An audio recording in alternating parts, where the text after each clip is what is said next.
What's up, fantasy champions? Spotlight Sports Network is excited to tell you about an amazing deal from Thrive Fantasy, your place for daily fantasy sports and esports. Right now with promo code SS Network, Thrive Fantasy will match up to $50 of your first deposit. So go to thrivefantasy.com and sign up now with promo code SS Network. That's thrivefantasy.com, promo code SS Network.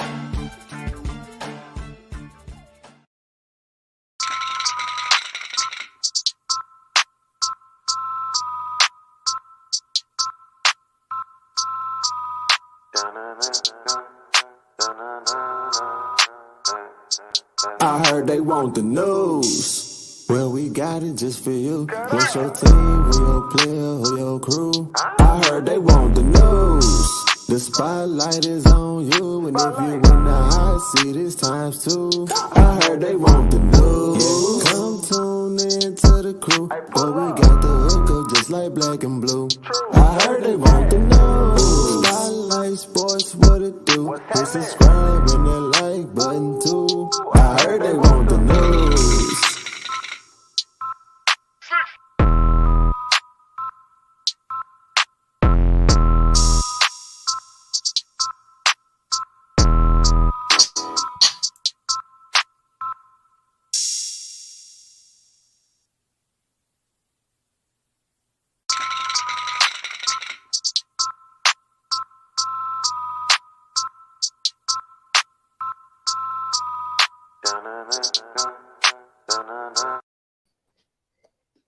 Oh, snap.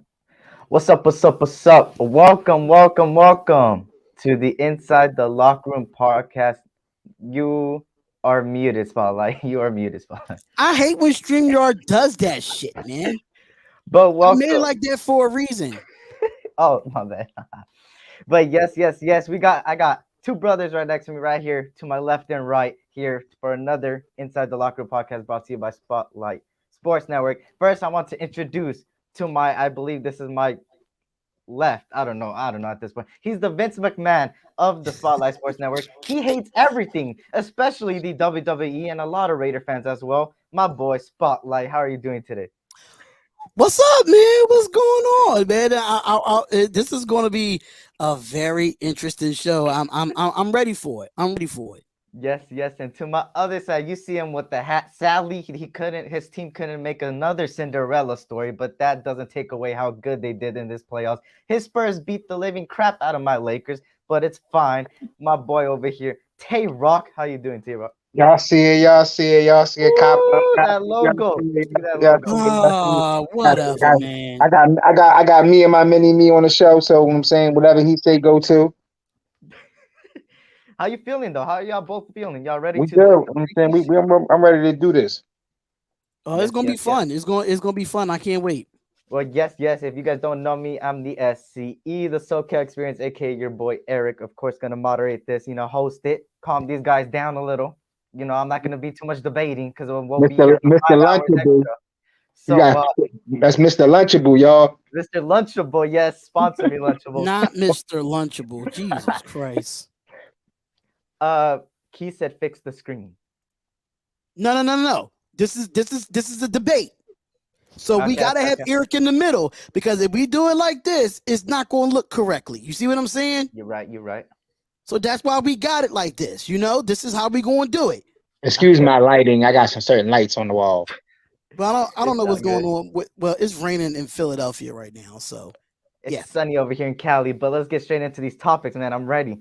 All right, first topic here. We're gonna start off with the NBA, pretty much. You got the timer. You got the timer. Oh, let me get the time. Come on, you're supposed to be the moderator of this thing. Come on, brother. 2 minutes apiece. Let me make sure. Hold up. 2 minutes apiece. 2 minutes apiece. I better get more freaking goddamn. All right, let's get it. So the first topic here is we've seen the NBA lottery time and time again screw these teams over that have had one of the worst records. It's not like the NFL. So my question to both of you guys is the NBA lottery rigged? I've always thought the NBA lottery was rigged, because you ever notice them draft players, them number one, number two draft players get picked and they don't pan out to be, but that lottery pick always turn out to be good.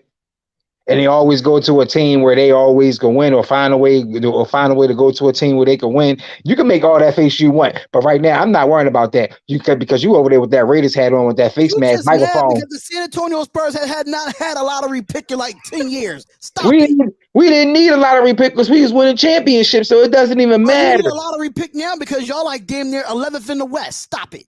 Listen, we've been running the West for a long time. Every team go through a rebuilding stage, so I'm not even trying to hear that. Ran Kawhi out of there. Shit. No, Kawhi ran himself out of there. That's why Eric got them shades on, because my Spurs dominated them Lakers in the last game of the season. I'm sorry, but the debate ain't on air. The debate I know, is over here, bro. I know, but you know how I go. But at the end of the day, I'm gonna touch back. I'm gonna put it like this.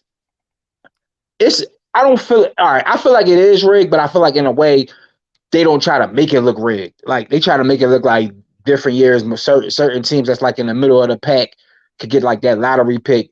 But 9 out of 10, when you're the worst team in the league, you should normally have that first round pick. I'm saying if you like the last team in the league to have a winning record, of course you're probably gonna get the number one pick. But yeah, but we don't see that either, though. I know, but I was speaking on that. But with that lottery thing, when you got to pick, you could be the number 8 team in the league and get the number one pick when the person that's like 5-76 don't get the number one pick when they the worst team in the league. It should be that way, but it don't always be that way. At the end of the day, that's why it needs to change, because yes, it is rigged. It's absolutely rigged, because there's no way you're the worst team in NBA and don't have the number one overall pick. That's bullshit. That's pure bullshit. Simple as that. They should treat it just like the NFL. You're the worst team in the league. You should get the number one pick. Simple as that. Just let them keep going. There's the timer for that topic there. Wow, we're starting off with some heat, man. We're starting off with some heat. All right, we're gonna go to the next topic here. I'm gonna go with here. So the topic here is: could the Heat beat the 95-96 Bulls? Are we talking about today's Miami Heat? We're talking. I'm gonna say this. We're talking about the LeBron James, Dwayne Wade, Chris Bosh Heat. We're talking about that championship caliber Miami Heat team. Not the no. And I'm gonna say this right now. Pippen gonna lock up LeBron already from the door. Rodman gonna lock up Chris Bosh. The only person they gonna have to score is D Wade, because once Jordan get off, boom, Pippen gets off. Then you got then Rodman grabs like that's a shooter that plays the point guard for the Bulls. Come on, man, like that's no. I'm sorry, that's not gonna happen. No, not in the 4-game series. No. Chicago will knock them off. I'm sorry. So you saying that Chicago will sweep them is what you saying? No, I give Miami a game. I give them a game. I won't even do that. You know what? I think the Bulls can beat them in 6. Because Jordan is a type of player where he goes to 6 games. He never goes to a game 7. Unlike LeBron, in some sense, he always goes to a game 7. But Jordan never goes to a game 7. So I can see Jordan and that team definitely beating them in Miami at that in week 6, in game 6. I could definitely see that happen. Whoever came up with that, ask that question is a fool. But talk to Key in the building. Yeah, these are not my topics. I'm waiting for your topics. I'm waiting. We'll get to those topics. I was first starting out here. So you guys are done with this, because we still got 40 seconds here. Well, but like I said before, yep. Miami has a good basketball team. Don't get me wrong, that was a good basketball team. But once I known that they was able to be beat by old ass Dallas Mavericks team, they wasn't going to win many championships. They won as many as they did, and they moved on. But it's typical LeBron. He jumps from state to state in area codes and all that shit. So another story for another time. He beat a young OKC team. Like they wasn't the Durant and Harden and Westbrook ain't what they was back then that they are today. So and Harden was coming off the bench at that time. Okay. Ain't that crazy though? To know that Harden was coming off the bench at OKC? That's crazy. I don't see how. Yeah, I ain't gonna lie. I'm looking at the topics right now. Who made these topics? I'm gonna change them up a little, because the next one right here, it's never mind. I'm not gonna even ask it because we already know this. Do it. Let's go. Who is a better quarterback, Manning or Brady? Oh, we go by. I know what this cat will say. Go ahead. What are you gonna say? Go ahead. Are we going by Super Bowls or are we just going by the actual Overall quarterback. Overall. Everything. Put everything into Go ahead. consideration. Of course Go I'm ahead going. and do it. You Go know ahead I'm and do it. already know I'm going with Peyton. You know why I'm going with Peyton? Because he didn't have those same defenses Tom Brady had. I'm sorry. He would have had more than 2 if he'd had the same type of defense Tom Brady had because he was just a good. Manning had the better weapons on the offensive side of the ball. Yeah, but he had better weapons. He had no defense. You got to be shitting me, man. Just like you got That's a good topic. You got Reggie Wayne, but you ain't got. Telling me this defense. So you telling me this defense of the Indianapolis coach that had Peyton Manning, right? Yeah. Was losing to a bunch of no names and Tom Brady? Are you saying that right now? First of all, Tom Brady and them that was a fucking no name. They was beating everybody. Bro, Deion Branch. Okay, he had one good year and won the Super Bowl. He wasn't shit since. And Randy Moss over there. That was 1 year. Yeah, AB over there. He didn't have to go, but with that Randy Moss team, he didn't have to go through Peyton Manning. So stop that. We talking about the Peyton Manning team with the Marvin Harrisons, in the Reggie Waynes, in the Dallas Clark, in the Edgerrin James of the world, in the Marshall Farks of the world. All them goddamn players, and you still only got 2 Super Bowls. Stop it. Tom Brady is the best quarterback, and he's better than Peyton Manning. Not just Super Bowls, but he do it with receivers that you don't know, running backs you don't know. We look at these teams in the Super Bowl like, who the hell was Adam Vinatieri at the time? Come on, let's be real. Eric, and my answer to that is, and your point? Well, the point is, you see who has more Super Bowls with a bunch of no names. I'm just saying. Oh, there we go. Damn, this is getting heated. I wish I could extend the time. Can I do that on this show? Listen, if we got enough, if we gonna have a lot of topics, then listen, let's go. I can talk about this all day. We have decent amounts of topics, but let's go straight to the next one right here. So right here, so we all know Phil Jackson, right? We know Phil Jackson, what he did with Chicago, played with players like Scottie Pippen, Michael Jordan, Dennis Rodman. He went to the Lakers, did the same thing with Shaq, Kobe, other phenomenal players. My question to both of you guys is, was it truly Phil Jackson or was it the players? And you can't say both. You have to choose one. Who was more like it, Phil Jackson or the players? I gotta go with Phil because you can have certain players, but if you don't have a coach and a right system for them to play in, it's never going to work. You can have all the stars in the world, but if you don't have the right coaching behind it, it's never going to work. Because if you don't have players put aside their egos to play with another star or different things like that, it's never going to work. So I would say Phil, because when Collins was the coach in Chicago, it was just all about Michael. He had certain things. But when Phil came in, he started putting players around him. That changed.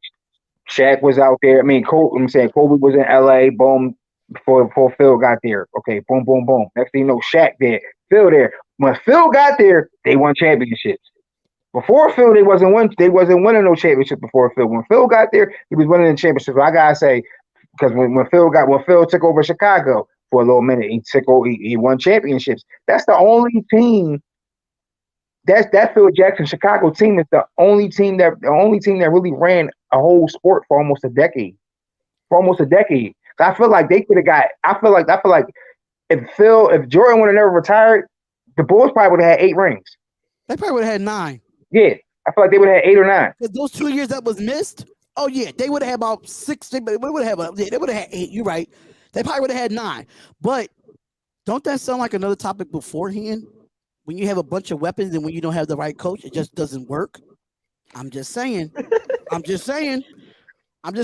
But I have to agree with Tayrock here. It's definitely Phil Jackson. If it wasn't for that triangle offense, I don't think nobody really knows the game of basketball better than Phil Jackson when it comes to a coach. And I'm just being pretty honest there. Nobody runs the triangle offense better than him.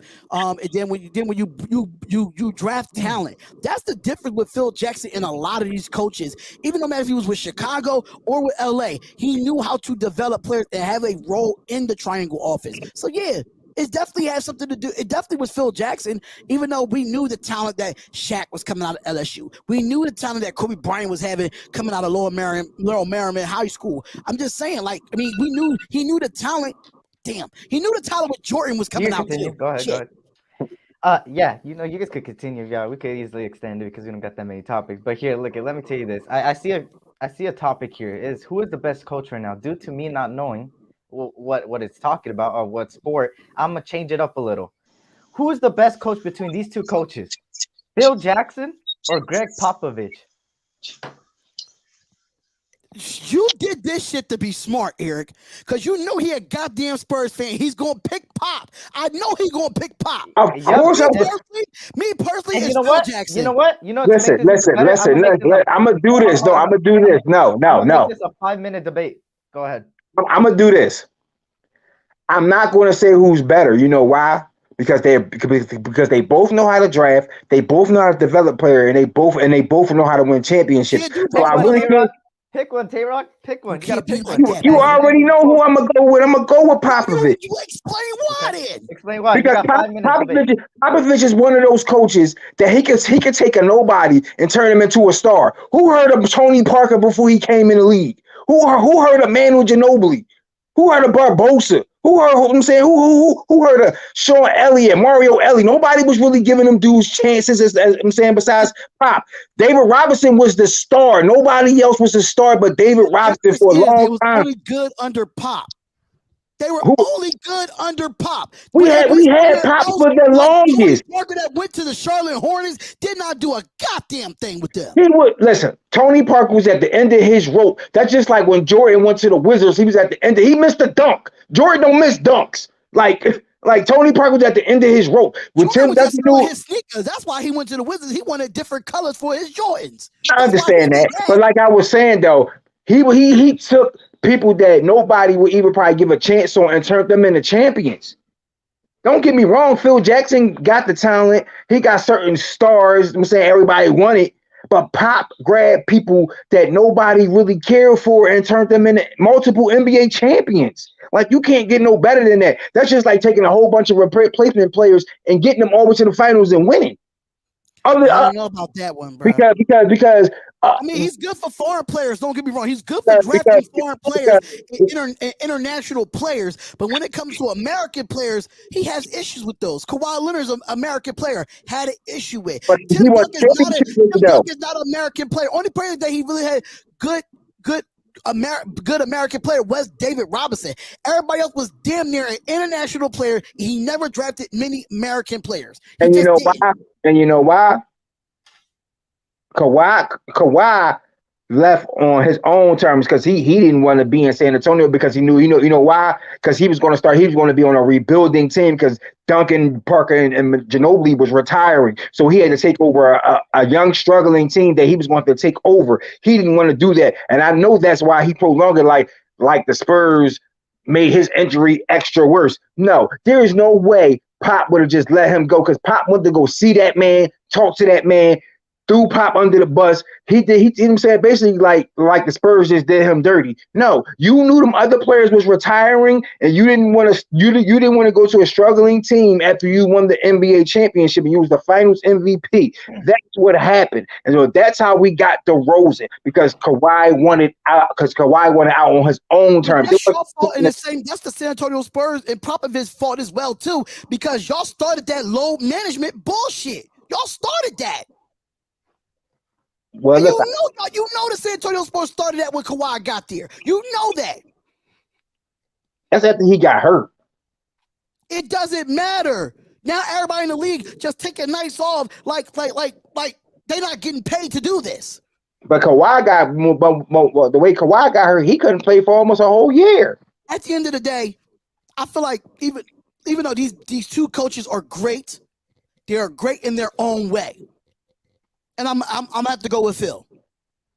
It's for me. It's you. Anybody can debate this. Popovich 1, Phil 2, Phil 1, Popovich 2. They are the top 2 greatest coaches in the NBA. Period.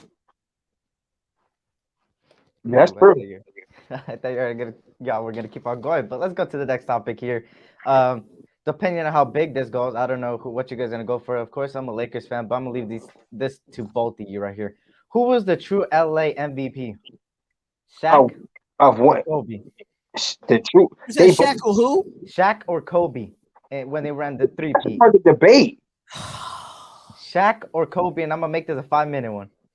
That's hard to debate because they were good in their own right. Like they complement each other. Even though they didn't really get along, they complemented each other so well. So that's really hard to debate. Okay, so who got more final MVPs? Kobe. I think Kobe got it. I think Kobe got more Yeah, finals I believe MVP he because did. he won 2 without Shaq. Only reason why I would say Kobe's the Golden Laker is because he stayed longer, won 2 more championships, and retired as a Laker. So I will give it to him because of that, because he sustained his championships with the Lakers with a different team. Even though Shaq won another one with Wade, but Kobe stayed, won championships with a different team, and he actually retired. You know what I'm saying? He put up big games with the Lakers. So I'm not taking away nothing from Shaq, but I got to give it to Kobe. But I have to give it to Kobe too. But at the same time, will we be having this conversation if Shaq was never traded to the Lakers? I don't think so. That's why I feel like kind of in a way, Kobe needed a big man to compliment off of in that era of basketball. Even though that I don't think Kobe would have won 3. He might would have won 1 or 2, but 3 back to back with Shaq, I don't see that happening. Yeah, I just don't see that happening without Shaq. Yeah. And the same thing with Shaq, if he was in Orlando or he was with someone else, I don't see Shaq winning as many as he win without Kobe Bryant. Simple as that. And Shaq said that. He said they both said it too. And you know what I'm saying, should have put who was the greatest Laker of all time. That's what you should have put. You know, let's put it then. Who's the greatest Laker of all time? That's a debate that will go on for hours. Well, I'm about to make this a 5-minute one. You got 5 minutes. Who's the greatest Laker of all time? I can't even say who the greatest Laker, because everybody that's been a championship, had won a championship in their own right, that's been a star of that team. That's hard because some people are going to say Kareem, some people are going to say Magic, some people are going to say Kobe, some people are going to say Shaq. To me, they're the top 4. I'm not even putting LeBron in that category because he ain't been a Laker long enough. Now I'm saying that in that bubble championship, I don't even count because they beat up Miami squad and barely beat them. But out of them top 4, the only reason why I will go with Kobe again because I got to witness majority of the stuff. You know what I'm saying? Like you could watch highlights of Kareem and Magic, but I witnessed what Kobe's done. You know what I'm saying? That's just like some people will have their all-time player might not be Jordan because they basically saw Kareem growing up. They wanted to be like Kareem. Some people wanted to be like Magic. Some people wanted to be like Isaiah. It's all about whatever your preference is and who you like more. So I could be like Kobe, you could be like Kareem, and my brother could be like Magic. But none of us will be wrong because it's our own personal opinion.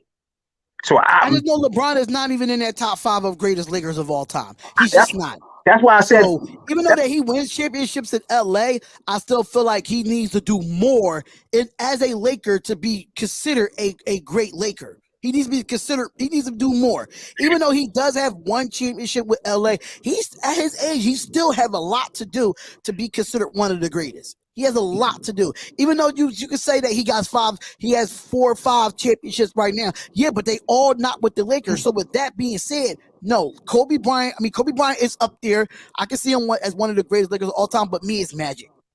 Because my brother can tell you that even though that I didn't watch him because I was a baby, but my brother can tell you I sit at that couch and watch NBA TV and NFL Network for 24 hours a goddamn day, and I just watch old school stuff. So I will put Magic as the greatest. I mean, don't get me wrong, Kareem was a monster, but I think his best years was in Milwaukee before he went to the Lakers. That's just me.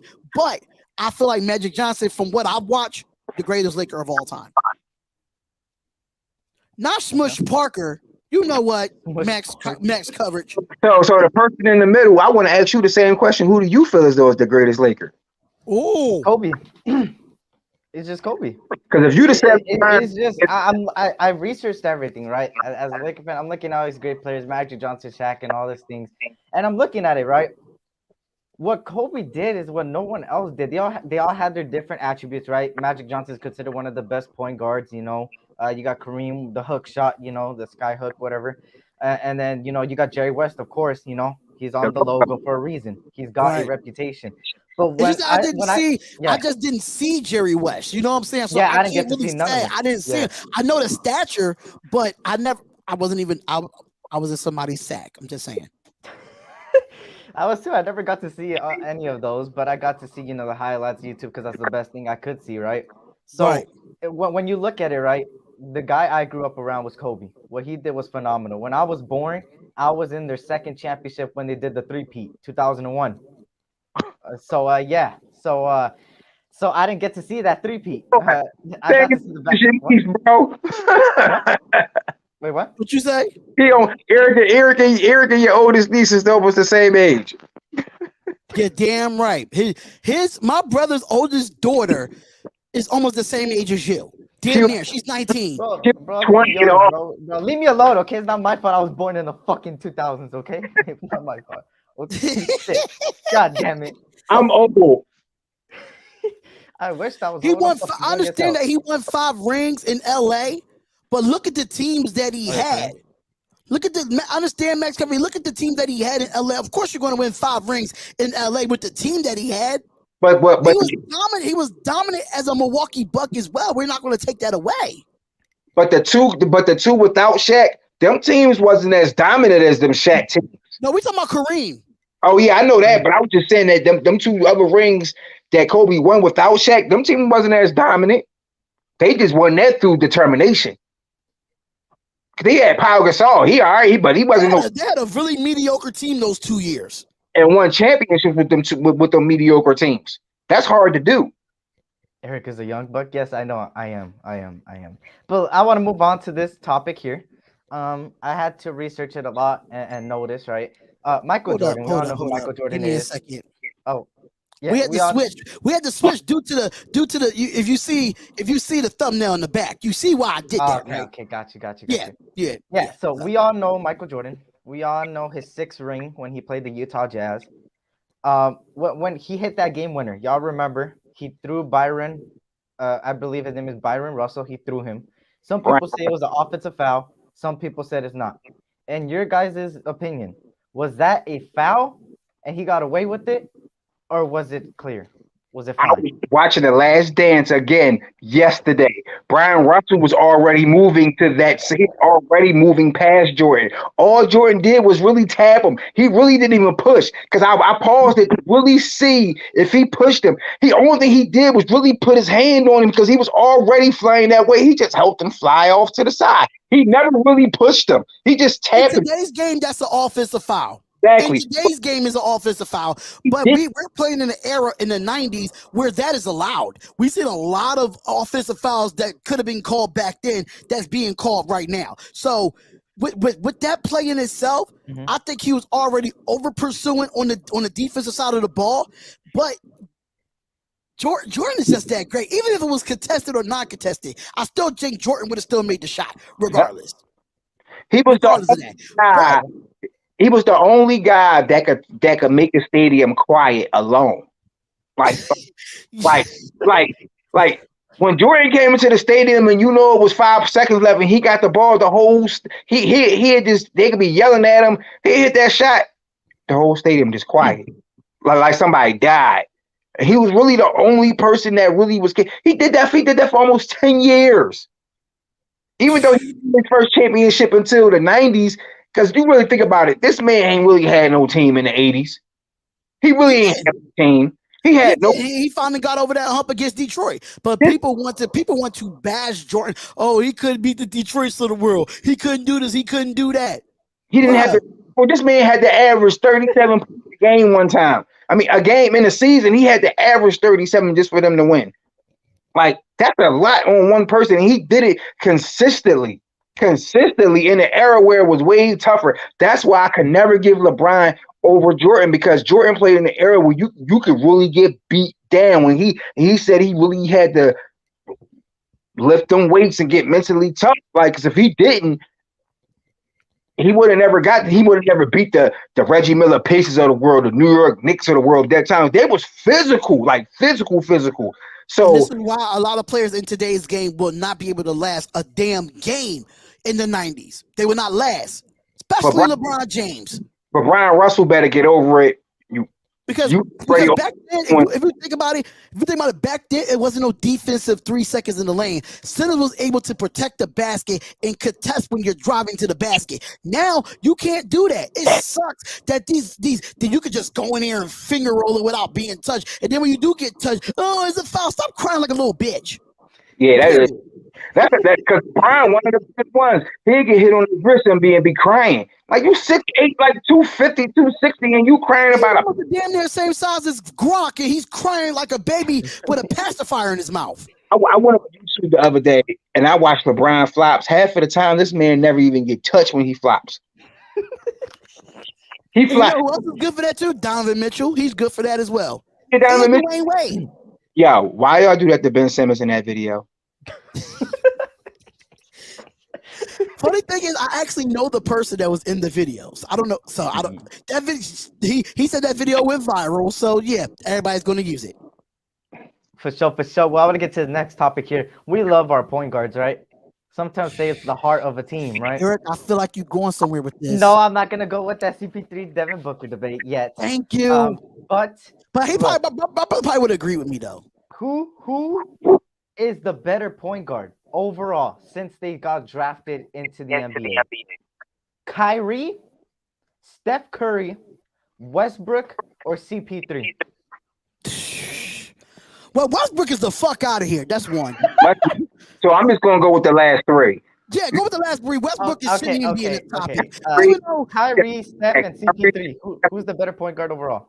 I'm going with CP3 because of the longevity of CP3 being in the league.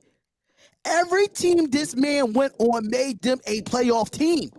When he went to when he got drafted out of Georgia Tech, he made Georgia Tech a goddamn NCAA appearance. When do you ever see Georgia Tech basketball team go to an NCAA tournament? You hear about their football team, but you damn well don't hear about their basketball team. Not like.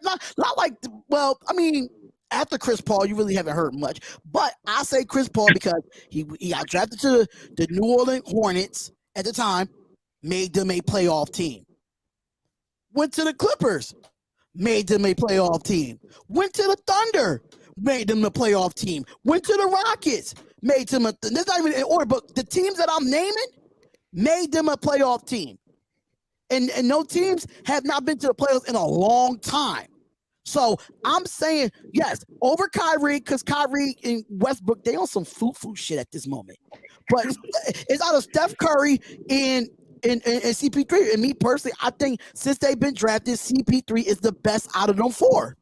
I'm gonna go with Steph Curry, even though I want to say CP3. The only reason I'm gonna go with Steph Curry because he took Davidson almost to the Final Four, where nobody even heard of Davidson. Nobody wanted to give this man a shot. No, he wasn't even getting recruited by his own colleges he wanted to even go to. He came into a bad Golden State team where he had to struggle for months through injuries and all that. This man is the only unanimous 2-time MVP. He's the 3-point leading scorer. He got 3 championships, even though he got robbed for a Finals MVP because they gave it to Iguodala because Iguodala was guarding LeBron. Even though I still think Steph Curry had one of the best final series that year. Don't matter. This man is not selfish. Don't get me wrong. Chris Paul. The only thing taken away from Chris Paul, the only thing Chris Paul don't have on his legacy is a championship. And once he gets that, he's already a Hall of Famer in my book. But once he get that would really solidify his legacy if he gets a ring. Even though Steph Curry, I disagree with that because we see so many players that had great careers in college and NBA make it to the Hall of Fame without a damn ring. So I feel as though it don't need to be solidified. He's top 5 in assists all time. I'm talking about Curry. This is my thing. The difference between Curry and the difference between Chris Paul. Hold on, Tayrock. Hold on. The difference between Chris Paul and the difference between Steph Curry. Can Steph Curry go to another team and win? That's the question. I believe he can with the. I don't think so. I disagree. You put him on the Oklahoma City Thunder team right now. They don't have enough to win. Are you serious? They don't have enough to win with Curry. They don't. Curry needs Clay. Clay needs Curry, and Curry needs Clay, and Clay needs Curry. That Draymond needs both of them. What are we saying? Yeah, so let me ask you this: when Clay was out, who was leading that team? Who was getting wins on that team? That team was still good without Clay. What are you saying?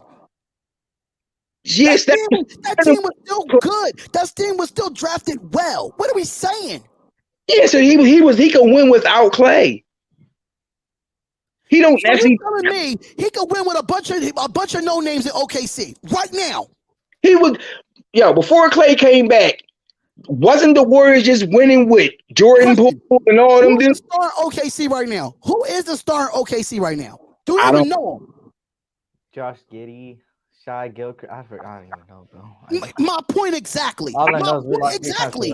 Fuck with the Thunder though, so I don't know. But what I'm saying is, before Clay came back, Steph Curry was winning with like Jordan Poole, whatever. Jordan Poole is nice. Yeah, but Klay Thompson.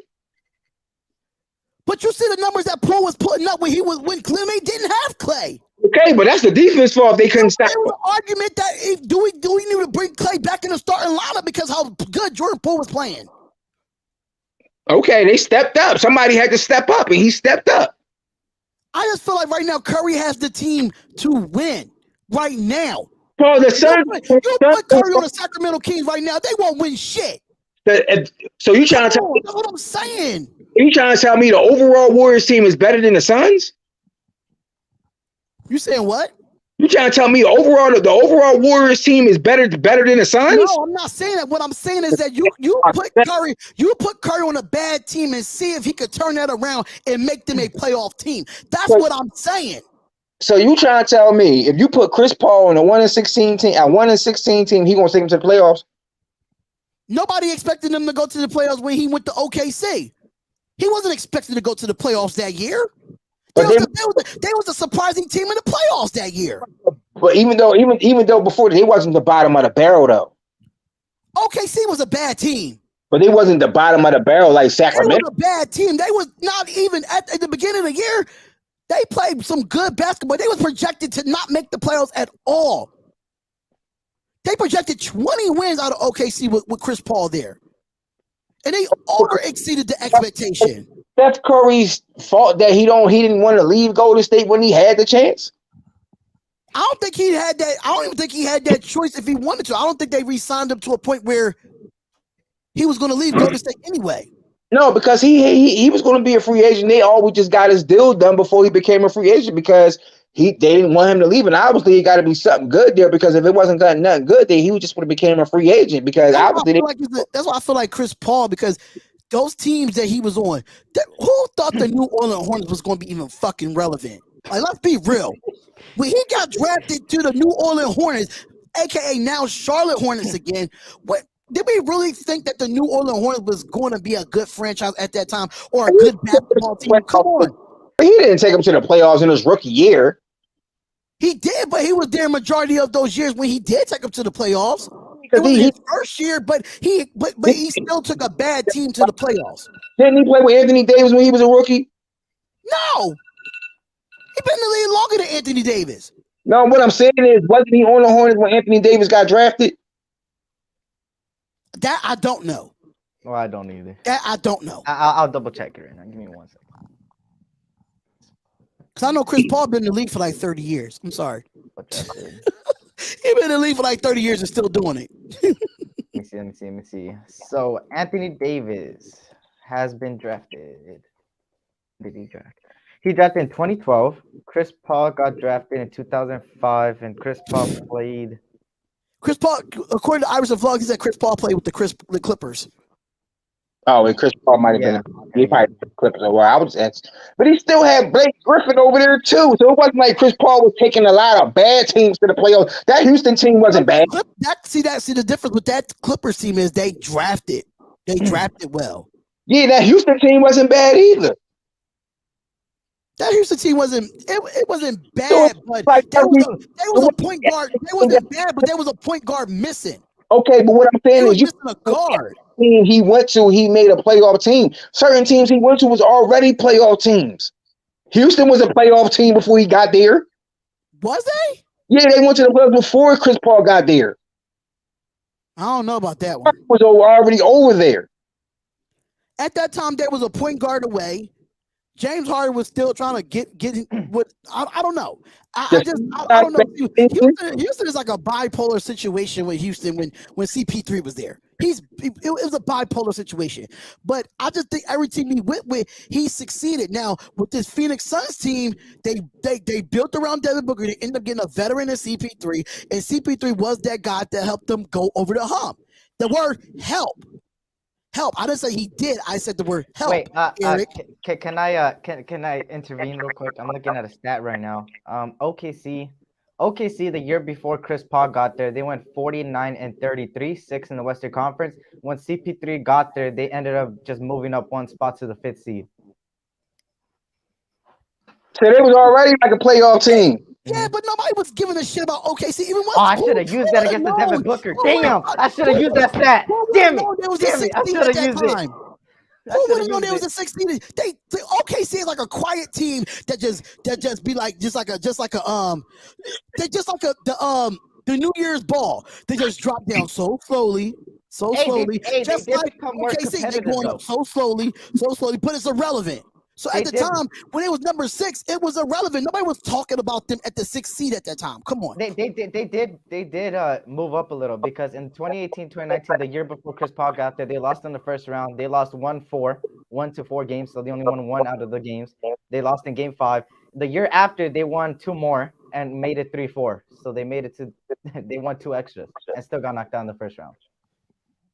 Hey, I can't be mad at that though. I can't be mad at that. I just feel like Chris Paul, longevity wise, is. I should have used that against the Devin Booker. Damn, man. They both got highlights against each other. They both because even though Chris Paul got the worst of the deal because they still show that Curry draw when he made him fall. Even though Chris Paul got him a couple times too, so I didn't see highlight. But they got 2 different styles of game. So Chris Paul is more of a pass first, Curry more of a shoot first. But believe it or not, Curry, it's been games with Curry averaged 6-7 assists a game. Even though Chris better passer, I'll give that to Chris Paul all day. Better passer. Defensive wise, I'll get that to Chris Paul too. But shooting and really giving a spark to your offense when you need it, that's Steph Curry all day. That's Steph Curry. Even though Chris Paul do you really consider Steph Curry a point guard or a shooting guard? So the way hard, he shoots bro. the ball. It's point guard. Because for real, if we want to talk about it, if you want to talk about the way he shoots the ball, he's a shooting guard / PG. Yeah, that's crazy. He is. No, the reason why I say he's a point guard because he's a revolutionized point guard. Nobody never played point guard like him. Nobody never played point guard like him. That's just like remember the documentary Benji. Remember that documentary, bro, Benji? If that's the case, then Allen Iverson should be considered a point guard. Yeah, I do consider a shooting guard. But we keep putting him in this situation where Allen Iverson is a shooting guard. No, the fuck he's not. He's a point guard. He's a point guard. He just played like a shooting guard, but he's a point guard. But Iverson can pass though. Don't sleep on Iverson. Right, that's what I'm saying. He came in the league as a point guard, but everybody said, "Oh, he's a great one of the best 2 guards of all time." He was never a fucking 2 guard. The only reason why he played 2 guard because we had bum ass Eric Snow there. That's the little brother right there. Y'all look just alike. Okay, but I don't like that motherfucker. I'm gonna switch to another topic here. This is a good topic here. This is revolving all sports, right? NBA, NFL, MLB. What is the greatest team ever? You got the Patriots. Well, these are just some to name. You don't have to pick out of this. You got the Chicago Bulls with Michael Jordan. You got the Patriots, with Tom Brady. You got the Celtics that won 11 championships. You got that I could think of the Steelers that won 4 out of 6 Super Bowls one time. You still got all these great teams. The Yankees, all these great teams. What is the greatest team of all time? I wish you could have said the greatest player of all time instead of the greatest team. Because the It's real greatest team is really tough. You got to really think about the eras when the Yankees was just beating everybody in the World Series, no matter who was on the opposite side. And then you had the New England Patriots, no matter who you put on that side, even though those games was close when Patriots started that dynasty, thanks to this shield here, we was the reason why that dynasty started. But another story for another time. You could definitely put the Patriots up there. And then, of course, you got those Chicago Bulls, you got those Lakers, you got those Spurs in that era. So it's really tough. It's really tough. If you would have did the greatest player of all time, that would have been different, because now you could throw in other sports like Serena Williams and like Dale Earnhardt for NASCAR, stuff like that. It's like, so I want to make it tough. Man. I want you to think. Right here in the comment section, he said 26 championships, Yankees, hands down. Westside says Celtics, 11 chips in 12 years. See, different. That's why I brought up the topic. The thing with that is that's somebody's own personal opinion and their preference. Trevor is going to say that because he's a Yankees fan. Because you got to think about it. A Chicago person going to be like Chicago Bulls, because the Chicago Bulls basically ran the NBA from 91 to 90, 98, 99, 90 to like 99. Basically, one guy and I'm not going to say two guys, Pippen and Jordan, ran the league for almost a decade by themselves. Nobody was beaten. But and if Jordan wouldn't have retired, nobody. I don't even think Houston would have got their back-to-back. I don't even think Houston would have got this. No. Now, I think they probably would have got one, but they probably wouldn't even got back-to-back, not with that Jordan Bulls team, no. But the Yankees, the Lakers, see the thing is that back then, when the Celtics was winning their championships before even Bird got there, the NBA really wasn't. The NBA didn't have a 3-point line. They really didn't even have a 3-point line yet. It was just still really coming on. It was like developing more. The NBA didn't really start getting popular, like a little bit better to when like that Magic and Bird rivalry started, because they started that from college. And then as it when the Showtime Lakers came, that's when the NBA got more interesting. So them 11 championships with Bill Russell, and Bill Russell basically was dominating because there was nobody as good as him besides Wilt at that time. What about college basketball with the UConn women's basketball team? How about that? This is my thing. This is my honorable mention. Hey, Max Coverage. All those championships that the Yankees won, how many times in those championships did they win 4 straight?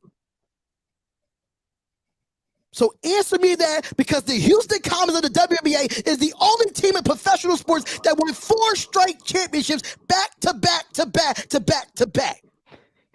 You tell me. I don't care. Oh, it's the WNBA. No, that's still a professional basketball team. It's still a professional sport. At the end of the day, those Houston Comets won 4 straight. Didn't you kind of 4 years they were there? You tell me a team in sports period that won championships 4 straight years. You tell me, then prove me wrong. Them UCLA Bruins back in the day. The UCLA, I don't believe professional sports.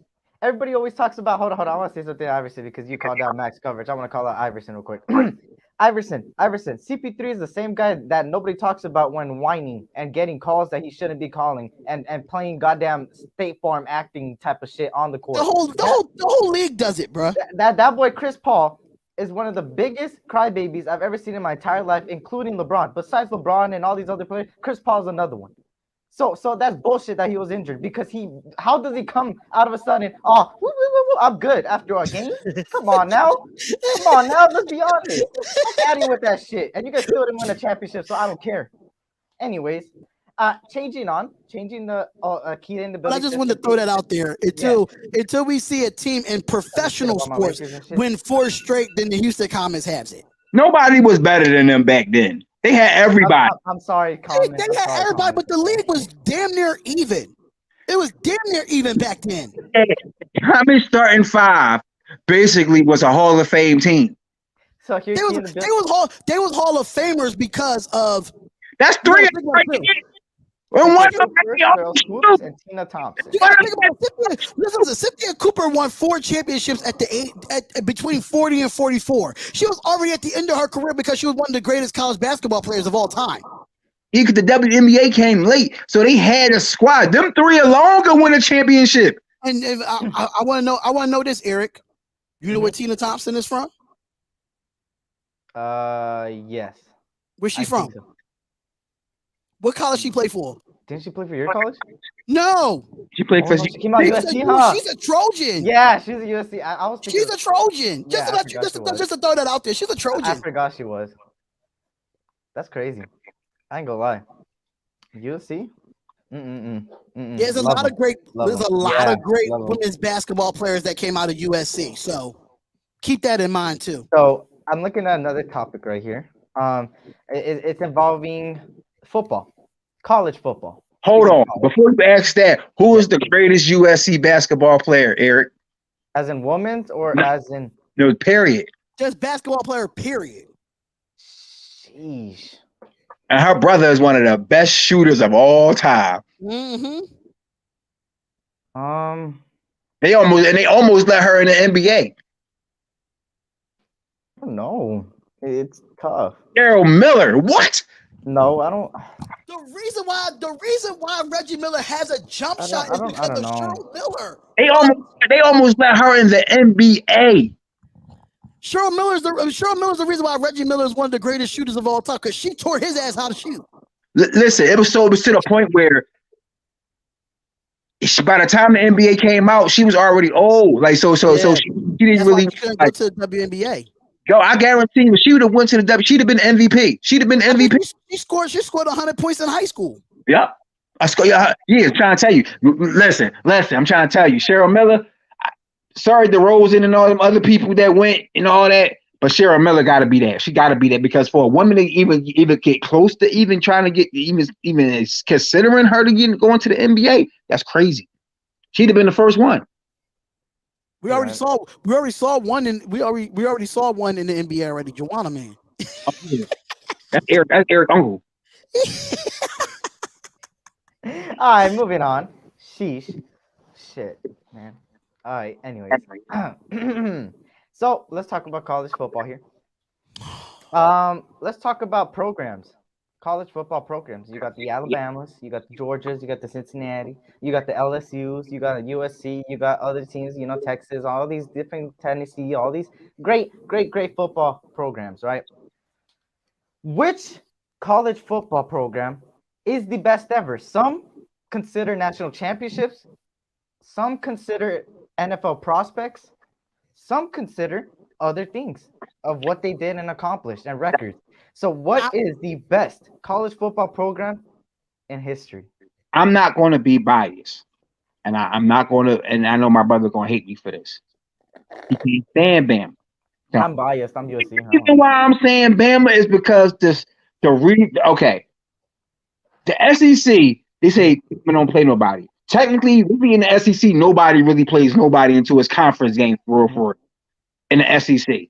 So it's because the championship Saban's got, the draft picks he puts into the league. He got a better winning percent. We won more games than Bryan, the legend they got a statue of. Almost every recruit wants to come to Alabama, or you want to go to Georgia or one of them other teams to beat Alabama. So Alabama makes you even want to come there, or they make you hate them that much where they make you want to go somewhere else just to beat them. Because now college football, because Georgia finally beat them, finally beat them. But they're gonna have to do it again to make it I'm not saying it's a fluke, but for people to really believe this, Georgia's going to have to beat Alabama either in the SEC championship or a national championship again for people to really respect Georgia the way they want, the type of respect they want to get, like Alabama has. That's the only way Georgia's going to get that same type of respect, and that's the only reason why I would say Bama, because you got to think about it. Mostly every year they got one of the best recruiting classes, or like I said, you hate them that much where you want to go to Georgia, LSU, or Auburn, or somewhere else where you can upset them or beat them. So this man almost got like 10 national championships. He didn't send so many players to the NFL prospects as well, not just championships and wins. Huh? Consider NFL prospects as well. That's why I don't put Alabama there, and I'm gonna tell you why. I'll include that too. And I'm gonna tell you why, because out of all the Alabama players, right? Name how many Hall of Famers that Alabama had going to the NFL. We didn't ask No, that. He's we talking history, right? Or we talking history? We talking all time, All right? time. All time. If you want to talk about producing NFL players, producing legends, you got to put Florida State and Miami up there, even though they're not great right now. But if you want to talk about legends, if you want to talk about producing players and producing quality players, you got to talk about it all time. Miami was one of those teams. It's still a lot of players in there that still rep the U. Even though the U. Oh, right. I'm thinking we talking about now. I didn't know we were talking about all the time. All time. I said all time. It's all time. That's why I don't put Alabama up there, even though they got a lot of national championships and they produce a lot of NFL players. But I don't see a lot of players. I mean, you see a few in the Hall of Fame that comes out of the Crimson Tide or come out of Alabama, but they 90% had of the Hall of Fame is Florida State in the U. they had some. So when Alabama has had some good quarterbacks. We're talking about them having a good career in the NFL or just a prospect?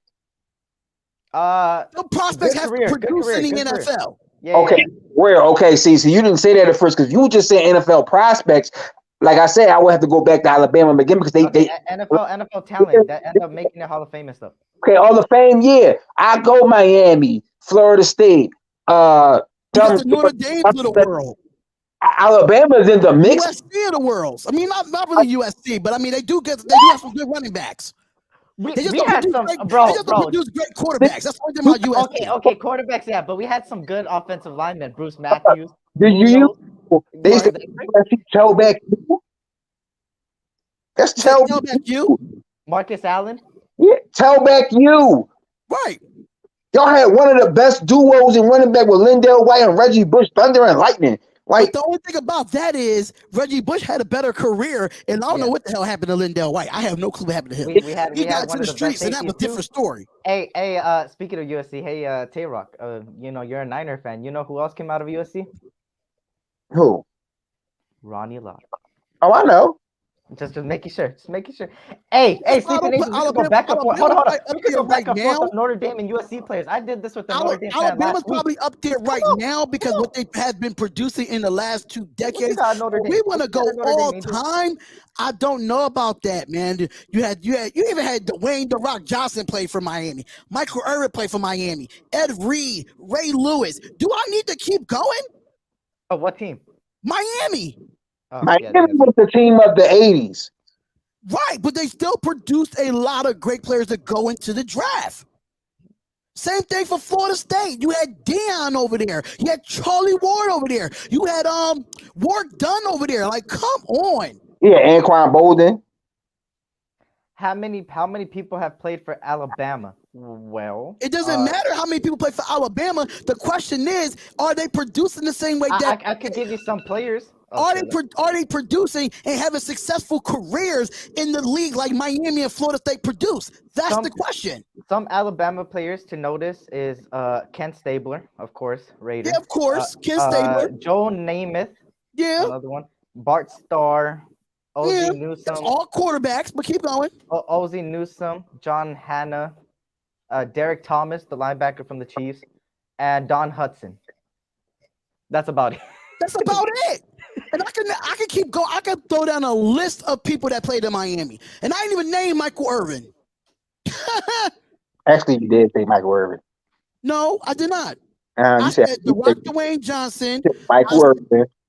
Did I pick Michael Irvin? Yeah, you picked Michael Irvin. Shit, even Kellen Winslow's the goddamn world. Come on. But Notre Dame got some great players too. Jerome Bettis. Yeah, let's go. Yeah, Tim Brown. Julio Jones at the end of his career. He's about to retire. Derrick Henry, he's recent, but and one of the greatest quarterbacks to play the game, Joe Montana. Oh, I know he went to bum behind Notre Dame.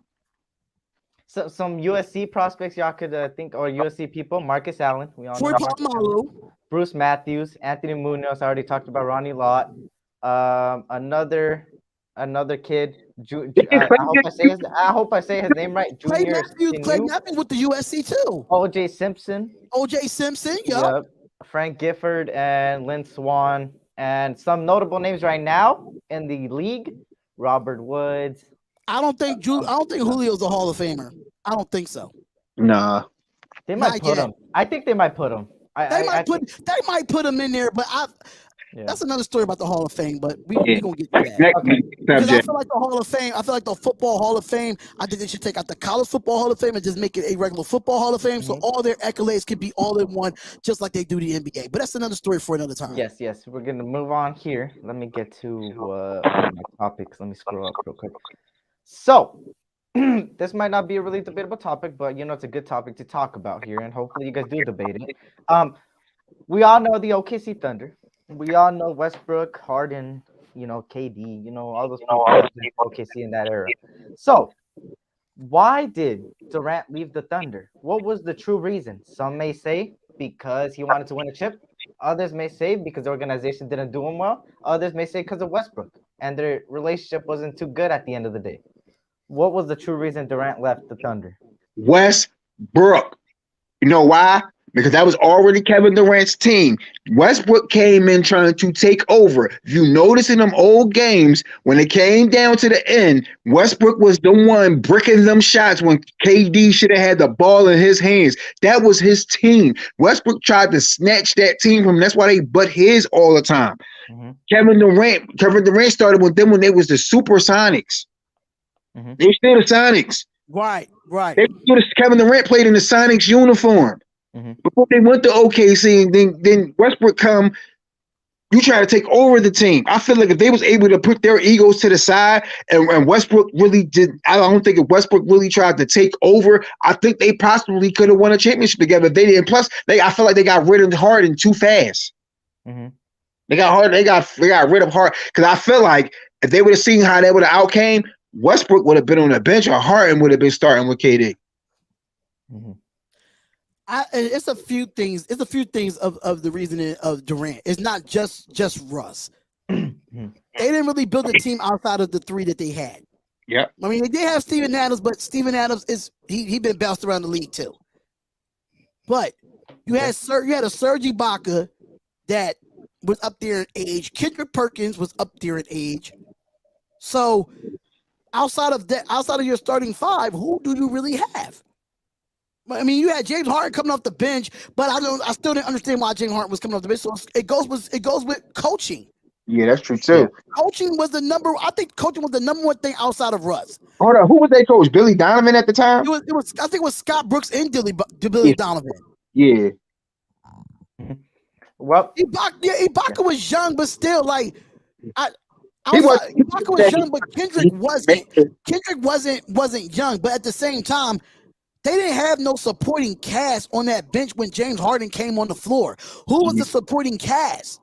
That's the only problem with that OKC team. When you take Durant and Russ off the floor, and you just have James Harden and a bunch of no names, you're not going to win.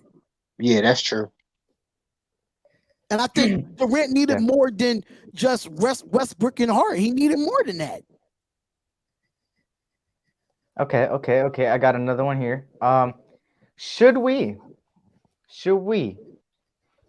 measure greatness with championships? I don't know. No. I think it's an extra accolade to have, but if you have a great career outside of winning championships, I think it's still greatness. Because it's just sometimes with players you get put in a you get put in a wrong position or a wrong team, and you can still be great. Sometimes some teams you can't go to the best team in the league. Sometimes you can't go to the dynasty of the world. But if you could be great where you're at, that prime example is Allen Iverson. He's greatness, but has never won a championship. He's greatness. He took that team to the playoffs almost damn near every year. We went to the finals, even though we lost to your Lakers, of course. But even though nobody even talk about that finals, they talk about that step over, and that's what makes you great. Even though they talk about that 2001 let's be honest here. Nobody talks about that 2001 Lakers championship. Nobody talks about it. You know what they talk about? Game 1 of that 2001 finals. That's what they talk about. They didn't get swept. So it doesn't matter if they got swept, but nobody talks about that championship. What they talk about in 2001, the step over, the step back and the step over. Nobody talks about that championship. Come on. You know what? I ain't You got nothing about don't see 2001 championship T-shirts in today, right now in 2022. You know what you see? It's still T-shirts online that have the Allen Iverson stepping over to Ron Lue T-shirts. You still see that shit in 2022. Poor Tyrone. You cannot Poor tell me that's not Tyrone an Lue. impact. I'm sorry, Tyrone Lue. your team, a meme, Eric.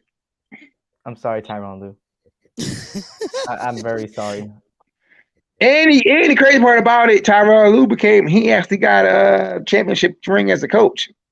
So that's why I feel like greatness can still be greatness without you winning the championship. It's unfortunate that you have to be with a franchise or go to a franchise that's not good and you still be the star of that team and still put up record career numbers, no matter if it's basketball, football, baseball. At the end of the day, if you're putting up record numbers, you're going to be in the record book, so you're doing something great. You get what I'm saying? You know what I'm like? Them people that be getting rings, but they ain't do nothing all year, and they be hyped celebrating like they did something all year because you got a ring. Jeremy Lin. Jeremy Lin. Yeah. Jeremy Lin's one. At one point, I don't know what happened. Oh, there's the timer. You got for to that think one. about it too, Adam. Oh, you want to use Adam Vinatieri in the fourth quarter with 2 seconds left. Hey, he did something. He stepped on the court. Anyways, here's another one. Earlier, we kind of talked about it, and you gave me an idea, right? You said the greatest player of all time in general, which I'm going to switch it up. I'm going to give you two names. Let me know which one you'll take. Tom Brady, Michael Jordan. That's too easy. That's too easy. I'm taking Mike over Tom every time. You know why? I say this? Don't get me wrong. Tom Brady is great. I respect that man's championships, the numbers he put up. You got to think about this. Tom Brady, if them receivers don't catch them passes, that line don't block, Tom Brady not good. Jordan had to do what he had to do for multiple years. Tom Brady didn't really have to struggle in the NFL like that. He came into a good situation. Tom Brady didn't hit the game because basically when he stepped in, they was damn near a Super Bowl team. I don't know about that. I don't know about that. I don't think Drew Bledsoe gets into the Super Bowl that year. That team was already good.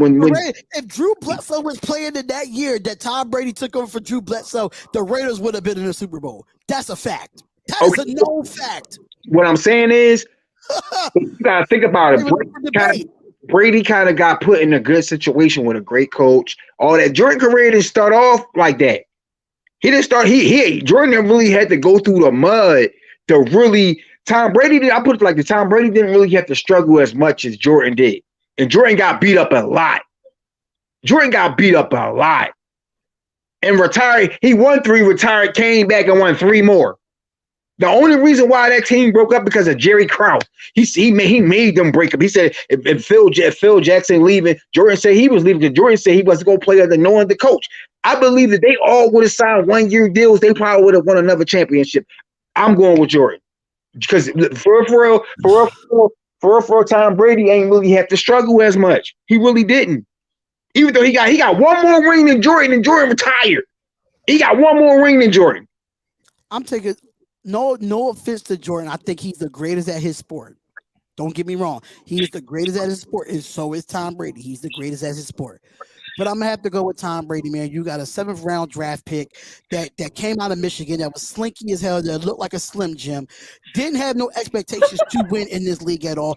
Jordan had every expectation coming into the NBA, and I'm going to tell you why. He won championships for UNC. He made a game-winning shot in UNC. Michael Jordan was already getting a buzz for himself coming into the league, so we already knew the expectations with Michael Jordan. We already knew that he was going to be a winner. We already know that he was a big shot player because he was doing it in college. The difference with Tom Brady is this, right? Michigan wasn't that good of a football team when he was there. They were good, but they wasn't national championship type football team when he was there. Tom Brady was even though he was put into a kind of a situation, but I feel like the question is, if Drew Bledsoe would never got hurt, will we be talking about this right now?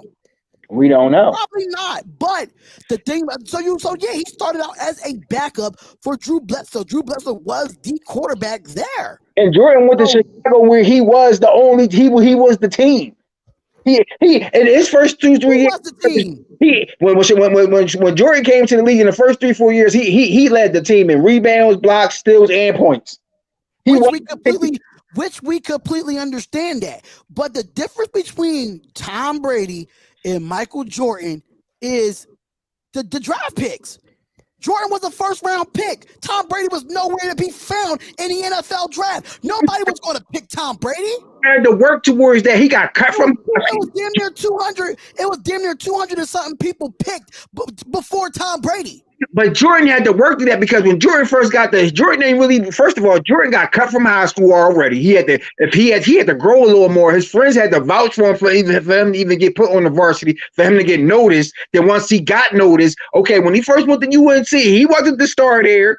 He wasn't the star there, but he was having bigger moments in college than Tom Brady was. Okay, but listen, I get that. But when Jordan first came into the league, he was not winning. He had to basically, like I said, he led them in points, rebounds, steals. And he was a starter, unlike Tom Brady. Jordan was a backup when he came in.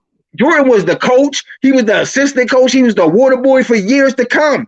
Until they switched to coaching, and then Scotty came. That's when they started winning. Jordan wasn't winning nothing for a long time, but I guarantee it took Tom Brady way less time to get his first ring than it did Jordan. Because the system that he was in. So I could go to New England and win a championship with Belichick. I'm not going to win a championship with Doug Collins. Well, Doug Collins is a good coach, and he's one of the good coaches. But I mean, Phil Jackson made Jordan believe that he could trust his players. And once he did that, see that this is my thing, though. This is my thing. It's for me. I feel like Jordan was already, even though he struggled in the first beginning years of the NBA, but he was expected to be great. That's the difference between Tom Brady and Jordan. Jordan was expected to be great. Nobody expected Tom Brady to be great. That's the difference. But after his first, maybe his first or second championship, all that talk went out the window, and that wasn't long in his career. Yeah, but that's not his fault. That's not Tom Brady's fault that Drew Bledsoe got hurt. That is not Tom Brady's fault.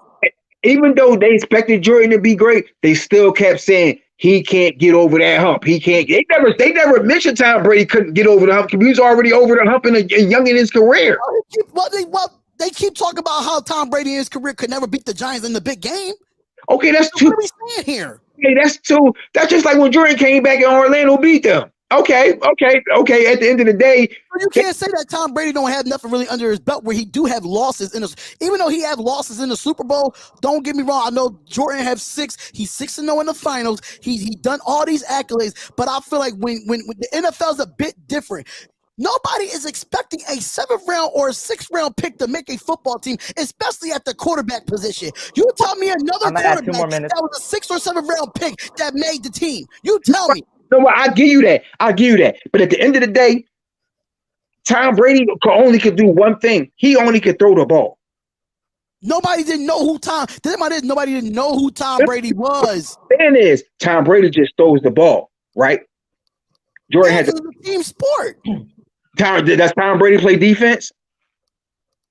It's a team sport. So is basketball. It's the same thing. Basketball you can't really compare it to. So before Scotty and Rodman came over, why did one person have the average? He had to lead the team and rebound. That's the organization's fault. That's the organization's fault. So that's what I'm saying. Because the organization didn't put shit around him in the beginning of the years. Well, listen, that's I respect Tom Brady. I'm glad his old ass out the league right now. To be honest with you, I'm tired of seeing it. Shit. But at the end of the day, I'm still going to take Jordan over Tom Brady because I felt like Jordan had to do more to have people. I think Tom Brady had to prove more to even make the football team. Okay, now making the football team, I'll give it to you, but. For years, they kept saying Jordan just is a performer. He just could score, but he can't win no championships. You're not long. The whole majority of the 80s, they were saying that about him. I say by Tom Brady's 4th year, he was already probably a 2-time Super Bowl champion. I can completely agree with you 100%, Tayrock, but at the same time, I just feel like as being drafted in the NFL is harder to succeed in the NFL than it is in the NBA. A lot of bums in the NBA. It's a lot of bums. In my opinion. It's a lot of bums. It is a lot of bums, but it's a lot of successors too. Yo, I feel like you have our game is all the best players in the league. Everybody else just corny. You know what? So there we go. There it is. I got 2 more topics for y'all. We ended it on time then. Shit. Yeah. I got 2 more topics here, and then we'll wrap it up here. So the NCAA men's basketball, right? I'm gonna put this question out there, depending on how fast it is. It's probably gonna be fast. So the number 1 ranked right now in men's basketball is Auburn, followed by Gonzaga. My question to y'all, and the last place teams in the NBA are the Rockets and the Orlando Magic. Can Auburn and Gonzaga beat the Orlando Magic right now and the Houston Rockets? No. You know why I say no? What type of fucking question? I don't fucking know. I seen it on my phone. I go a lot. You know why I say no? It's because just because you're a college talented team doesn't mean Auburn could be Orlando. NBA and just dominate. Orlando's sorry. Just a shit team, bro. Orlando's just a shit team. Let's be honest, bro. If Spot Light Sports Network put a team of 5, I swear to God, we will beat the shit out of Orlando. That's how bad Orlando is. Is it that bad? Eric, we're not even on the court. You too small. Hey, Muggsy Bogues did it. Yeah, but even to have this question though, hold on, Tayrock. Even to have this question, that's where you know how bad Houston is and how bad Orlando is. To even have this question, yeah, I have to look it up right now. I say no. It ain't my question, but it's even though Jabari Smith is the top guy to come out of the NBA draft next season, he is a talented player. Don't get me wrong.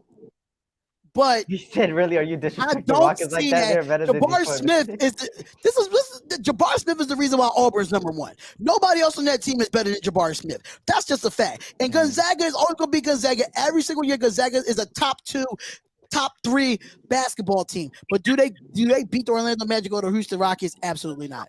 No. I only put this question because 1, it was dumb, and 2, to calm down everything from that Tom Brady Michael Jordan debate. I wanted to calm everybody down. It's not my question. I had to look it up. But this is the final one. This is actually a real question. This one right here. We haven't done MLB yet, so I want to do some MLB, right? What's more important? Let's see if Tayrock knows some MLB. Let's see what's more important, pitching or hitting? I'm gonna leave it to you. You said what's more important? What's more important, the pitching or the hitting? And you got there you go.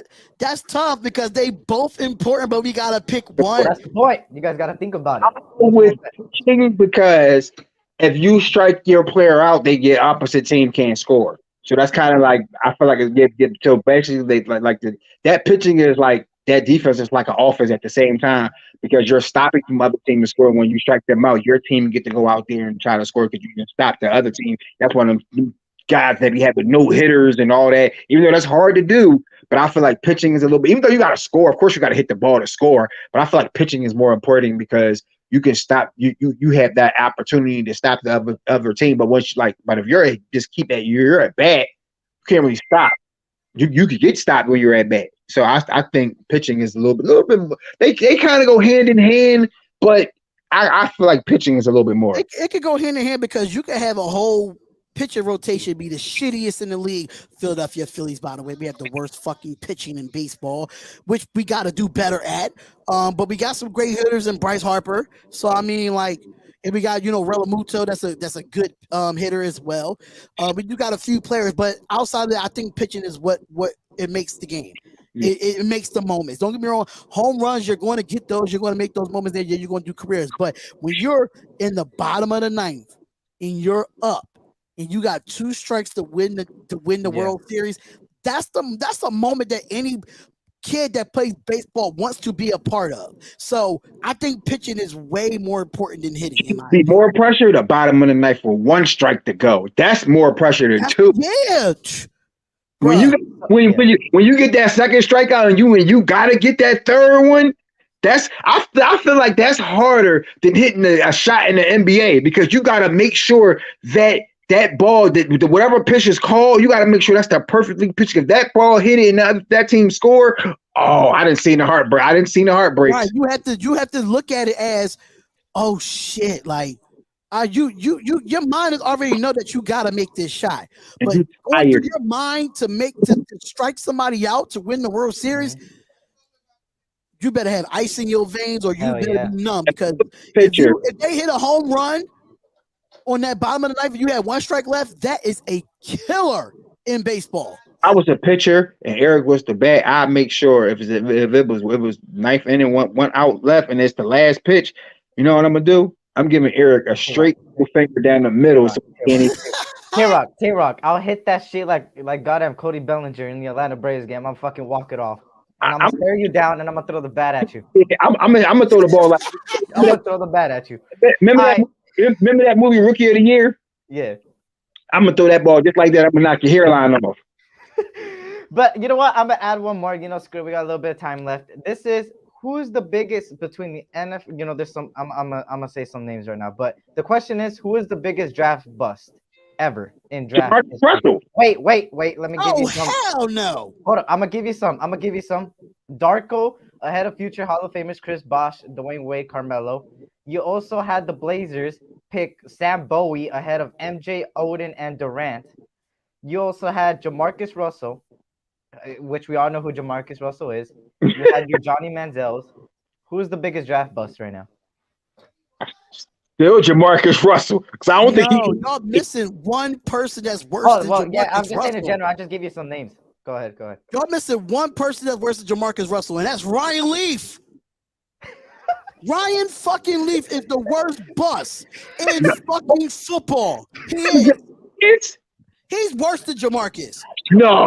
He's worse than Jamarcus because he came in as the number one overall pick to the Chargers. And he was the first day on the goddamn field. He was cussing everybody out. He was cussing everybody out.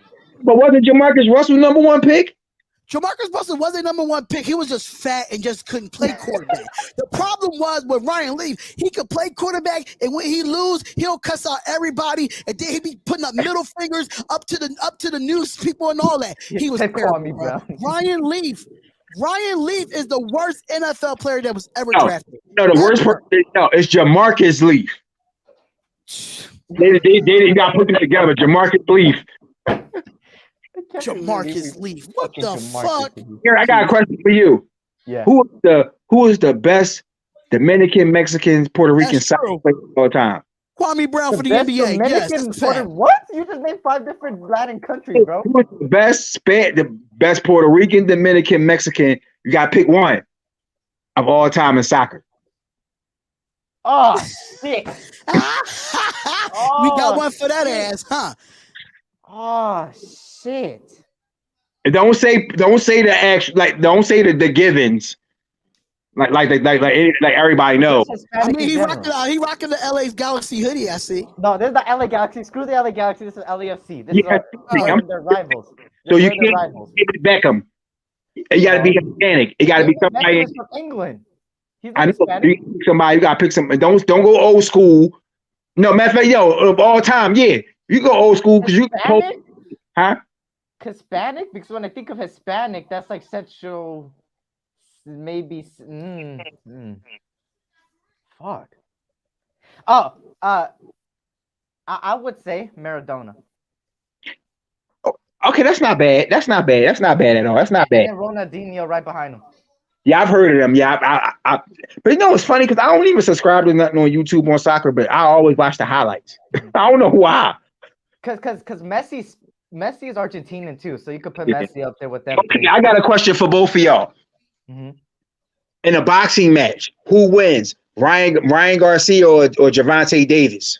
Oh shit! In a boxing match? In a boxing match? Ryan Garcia or Gervonta Davis? Jeez, I would think the only thing Ryan got over Gervonta is reach. I think Gervonta. I'm not a boxing fan, so I don't know. I think Gervonta. Okay, I got another one for you: Crawford or Sprint or Spence? Oh fuck! I don't know that one. I don't know that one. I have no Yeah, idea. I watch boxing, so I be knowing them. I don't watch I boxing. watch I think more boxing UFC is the than most boxing. rigged sport I watch UFC in more than sports. So boxing. I watch UFC more than boxing. Okay, I got one for you. My And you- favorite two UFC fighters are Oliveira and Eric is a Chuck Liddell fan. not a Chuck Liddell fan. Not that. Asanya. There we go. That's his name. I feel Asanya. like Anderson Silva. Hey, shout out for the subscription. Thank you, Armando. Thank you for subscribing to me. Sorry, I just got a notification. I'm close to 200, y'all. Anyways, well, that's the topics for today, man. We got right on time. Right underneath. You should get a shirt that say Mr. Lunchable. You should get a shirt that say Mr. I'm Lunchable. going to. I swear. If you do that, I would throw that on the merch site ASAP. Give me 500 subscribers and I'm gonna start doing Lunchable shit. Yo, I'm trying to tell you. And it all started with me. I started calling this man Mr. Lunchable. Yeah, and then it started expanding. Then the whole half of freaking Raider Nation on YouTube knows me as Lunchables. Always says pop those lunchies. They always say it every time I go to things. Yo, if you get, I need a 2%. That's all I ask, 2% percentage of that. 2%. That's what I'm saying, bro. I want to get sponsored, bro. Cause think about it. I said this the other time. A lot of Raider fans and a lot of Laker fans and everywhere, they're parents. They got kids. Hey, if I could give you a 20% off on some Lunchables, come on, bro. That's right. And my brother like Doughboy from Boys in the Hood. Hey, hell yeah. Hey, you know what? I'm not even mad at that, bro. I'm not even mad at that. I got so much shit. For the Raider Nation, I got baby Trent Brown. I got all that shit. Hey, bro. I got baby Trent Brown. I got baby Leatherwood. I got all types of shit. I'm used to it at this Little point. Mark Davis the other day, bro. They called me Little Mark Davis last time, bro. Who called you Little Mark Davis? Bro, I was on because I'm usually at the late night show with Dirty Ray. I'm usually on his thing. In the comments, somebody was like, Little Mark Davis. He's got the haircut of like it. I was like, yo. He's like, if I grew my shit out a little, I'll look like Mark Davis. That shit pissed me off. Wow. But that was funny. That was funny as hell. Anyways, before Eric, before Eric, take us out. Yeah.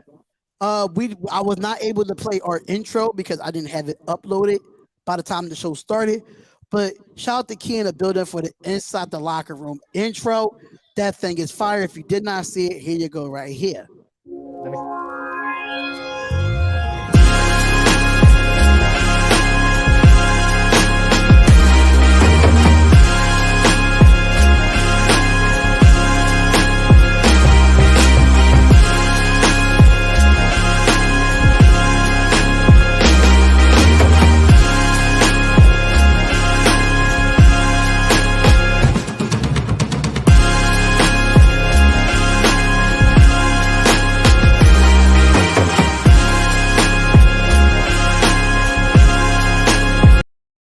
Oh shit! King, I got a question for you because I know you in the comments. Why you pick that picture out of all pictures? No, you know what I was gonna say? You guys both look sad. She should have done of you yelling at WWE or something. You yelling and him yelling. If you would have had both of them yelling, that would have been funny as hell. You could take clips off of like these videos and use them too. You could do the Leatherwood reach because I know you have it in your camera, like, and then Tayrock too when he goes. Bro, I'm telling you. I need that part in the intro when my Spurs beat Eric and he gets up and leave. Oh, that could be a part of the intro. You have it there, guys. This was the Inside the Locker Room podcast, the part 2 or second episode here, episode 2. Vince McMahon of the network on this side right here. One half of the brothers. The other half here, the depressed Niner fan right here, Tayrock. Did you call me a pressed Niner fan? Not the pressed Niner fan. Hey, bro, you better tell him my title. I'm just kidding here. I'm not saying Tayrock, the guy that probably picked one of the best teams in the NFL this season. Because he was the only one that I don't even know what to say for you. I'm gonna be honest with you. Your Spurs beat the shit out of my Lakers. Your Spurs beat the shit out of my Lakers. Tayrock right here, the originator of the Lunchable. Right here. Yes, the two brothers here, they went at it more than last week, so it was a fun podcast. Thank you for having me as host this week. Next week, you'll have your original host back, hopefully. So, I appreciate you guys for tuning in. You guys already know my slogan. Stay blessed, happy, safe. Have a good one. Tell your loved ones you love them. And we are Out of here. Coach's Corner up next, y'all. Stay tuned. Back here. 7 o'clock Eastern Standard Time. And Coach Lakers Corner. Clippers. Rivalry. And Let's Lakers go. and Clippers on Spotlight Sports Streams. You do not want to miss that. Subscribe to all 3 of our channels here: Spotlight Raiders Talk, Tayrock Talking Sports, the S.C Experience, and Spotlight Sports Network as well. We have so much going on. We have so much intact. Make sure y'all comment, like, and subscribe to it. Spotlight Sports Network. We out of here, y'all. Peace out. Peace out.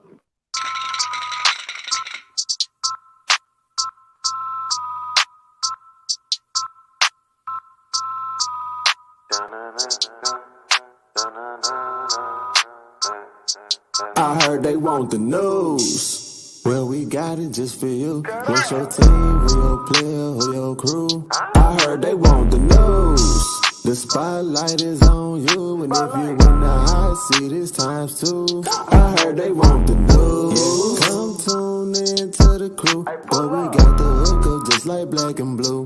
I heard they want the news. Spotlight Sports, what it do? This is